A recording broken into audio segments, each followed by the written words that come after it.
Hello everyone, good morning. अभी सुबह का समय है और आज डेट है, आज 28 दिसंबर है। 28 दिसंबर का ही ये ब्लॉग है। आज से ही मैं इसको स्टार्ट करी हूँ, आज सुबह से ही। तो सुबह मैं झाड़ू लगाने के लिए गई हूँ। कल शाम को सब्जी लेकर आई थी, तो वहीं पे जो चटाई डाला हुआ था उसी पे मैं डाल दी थी। तो उसी सबको हटा के किचन में ले गई हूँ और फिर लगा रही हूँ झाड़ू। इस तरह से सारे रूम में झाड़ू लगा लूँगी, एक एक करके, चारों रूम में, मतलब तीनों रूम में और किचन में। इसके बाद मैं आ गई हूँ किचन में और मतलब चाय तो आजकल पीना रहता नहीं है, तो ग्रीन टी ले ली हूँ। और इसके बाद मैं चटनी बनाने के लिए लहसुन जो है ये यहाँ पे छील रही हूँ, क्योंकि रोटी सब्जी और चटनी यही आजकल वही चल ही रहा है, वही सब खा ही रही हो, देख ही रहे हो स्थिति। और किसी ने भी पूछा था मुझसे कि आपको हुआ क्या है, तो शायद उन्होंने ब्लॉग मेरा पहले नहीं देखा होगा। तो थोड़ा सा लीवर का प्रॉब्लम है, इस वजह से तेल बिल्कुल नहीं खाना है। तो उन्होंने तेल के बारे में ही पूछा था कि आप क्यों नहीं तेल खा रहे हो, क्या प्रॉब्लम है। तो वही थोड़ा सा लीवर का प्रॉब्लम है मुझे भी और मेरे हस्बैंड को भी, दोनों को।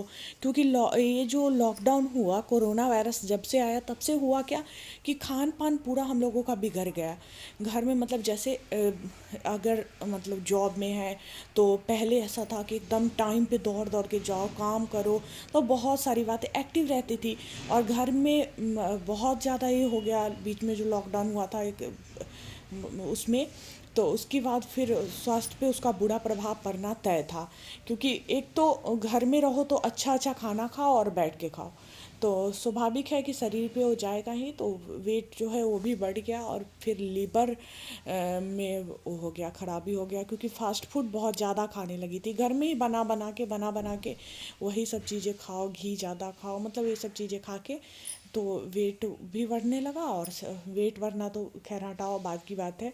सबसे ज़्यादा प्रॉब्लम तो जो आंतरिक प्रॉब्लम शरीर में हो जाती है उससे होता है। तो इसी की वजह से मैं जो तेल है बिल्कुल भी नहीं ले रही हूँ। और देखिए इसके बाद मैं मतलब स्नान करने के बाद आप लोग कहोगे कि क्या मैं कर रही हूँ, तो मैं जानबूझ के सीढ़ी चढ़ रही हूँ, उतर रही हूँ, ताकि मतलब वही जो वेट मेरा बहुत ज़्यादा हो गया है। तो वेट कम करने में ना इस तरह का एक्सरसाइज जो होता है वो बहुत ज़्यादा सहायक होता है, मतलब असर आप पे डालेगा वेट कम करने में। तो इसीलिए मैं मतलब ज़्यादा कुछ तो मेरे से हो नहीं पाता है, जो ही हो पाता है वो कर देती हूँ।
Hello everyone, welcome back to my channel. कैसे हो आप लोग? उम्मीद है आप लोग बहुत अच्छे होंगे और मैं भी अच्छी हूँ। सारा काम वाम मेरा हो चुका है, मैं अभी फ्री हूँ।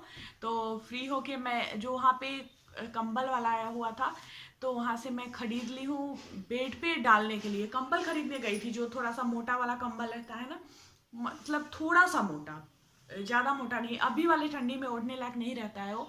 पिछले साल मैं एक खरीदी थी, अच्छा था, इसी तरह बेचने आया था, उसी से खरीदी थी तो अच्छा था। तो सोची हूँ इस बार भी एक खरीद लेती हूँ, क्योंकि धीरे धीरे खरीदना होगा। ज़रूरत पड़ जाता है, अगर घर में बहुत सारे लोग अगर आ जाते हैं तो उसके लिए ज़रूरी होता है, तो हर साल 1-2 ऐसे करके ख़रीदते रहती हूँ ताकि धीरे धीरे इकट्ठा होगा। गाँव वहाँ भी जाती हूँ तो वहाँ भी 1-2 रख दूँगी, तो ये सब सोच के ख़रीद लेती हूँ। तो वही ख़रीदने के लिए गई थी और ख़रीद ली हूँ ये वाला बिछाने वाला। मैं ख़रीद ली हूँ जो पतला वाला बेडशीट जैसा आता है, बेडशीट ही समझो इसको, उलेन वाला बेडशीट। तो इसमें 2 है, ये जो दिख रहा है ना इसमें 2 है। और ऐसा कलर मैं ली हूँ कि ज़्यादा मतलब वो ना हो, गंदा ना हो, क्योंकि बहुत हल्का कलर रहता है तो बहुत ज़्यादा गंदा भी हो जाता है। तो इस वजह से ये कलर मैं ले ली हूँ। तो वहाँ पे मतलब और भी लोग लिए हैं और मैं एक कलर और लोग दूसरा कलर लिए हैं, मैं यही वाला मुझे अच्छा लगा है, ये सोच के कि ज़्यादा गंदा नहीं होगा। इसके बाद फिर मैं आप लोगों से बात कर लेती हूँ आप लोगों के कमेंट का ही। एक लोग का कमेंट आया था, उन्होंने कैंप के बारे में मुझसे पूछा था कि मैम कैंप जो लगता है वो प्रखंड स्तर पे लगता है या फिर जिला स्तर पे लगता है। तो कैंप को लेकर बहुत सारे लोगों के मन में बहुत कन्फ्यूज़न है। मैं पहले से इस पे वीडियो बना रखी हूँ और आगे इस पे कैंप पे वीडियो बनाने वाली हूँ, लेकिन फिर भी जो कमेंट आ जाता है आप लोगों का, तो 1-2 कमेंट मैं अपने ब्लॉग में ले लेती हूँ और उसका रिप्लाई मैं दे देती हूँ। हमेशा मतलब हर रोज़ मैं यही करते आ रही हूँ। तो कमेंट जो था वो कैंप से रिलेटेड था। हाँ, कमेंट तो शायद मैं बताई हूँ कि जिला स्तर पे लगता है या प्रखंड स्तर पे लगता है। तो प्रखंड का जो वो लगता है, कैंप लगता है, वो जिला स्तर पे लगता है। जितने भी नियोजन इकाई मतलब प्रखंड नियोजन इकाई है, सारे प्रखंड नियोजन इकाई का कैंप एक जगह जिले में लगता है।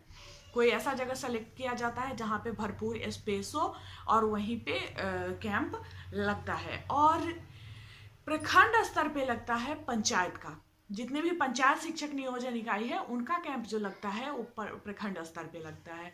तो मतलब जैसे मान लो कोई एक प्रखंड को ले लो, तो उस प्रखंड के अंतर्गत जितने भी पंचायत आते हैं उस सबका प्रखंड में लगेगा। और एक जिले के अंदर जितने प्रखंड आते हैं उस प्रखंड का जिले में लगता है। तो कैंप का यही रूल है। और कैंप के पूरे रूल पे कैसे लगता है, क्या होता है, किस तरह से बुलाया जाता है, मैं नेक्स्ट वीडियो उसी पे लेकर आऊँगी, उसी टॉपिक पे जो आपको मिलेगा मेरे CTET एंड TET प्रिपरेशन वाले चैनल पे। इस चैनल पे नहीं मिलेगा। इस चैनल पे ऐसे ही मैं 1-2 कमेंट जो आप लोगों का होता है उस पर चर्चा कर लेती हूँ, क्योंकि ब्लॉग जो होता है हमारे रियल लाइफ से जुड़ा हुआ होता है। तो अभी वही चीज़ें चल रही है, मतलब मेरे से उस तरह का वीडियोस मैं बनाती हूँ बिहार शिक्षक नियोजन पे, तो कमेंट भी उसी तरह के इस चैनल पे ब्लॉग वाले पे भी आते रहता है। तो मैं उससे जुड़ी हुई हूँ, तो लाइफ में जो चल रहा है चर्चाएं तो उसी पे करेंगे, तो उसी पे चर्चा कर लेती हूँ। और ऐसा मेरा मानना है कि जब बिहार शिक्षक नियोजन का जिस ब्लॉग में चर्चा रहता है उस ब्लॉग पे व्यूज़ भी अच्छे आते हैं। तो फिलहाल इस वीडियो में इतना ही। मैं मिलती हूँ फिर आप लोगों से नेक्स्ट वीडियो में एक नए टॉपिक के साथ, एक नए ब्लॉग के साथ। अभी के लिए बस इतना ही। Bye bye.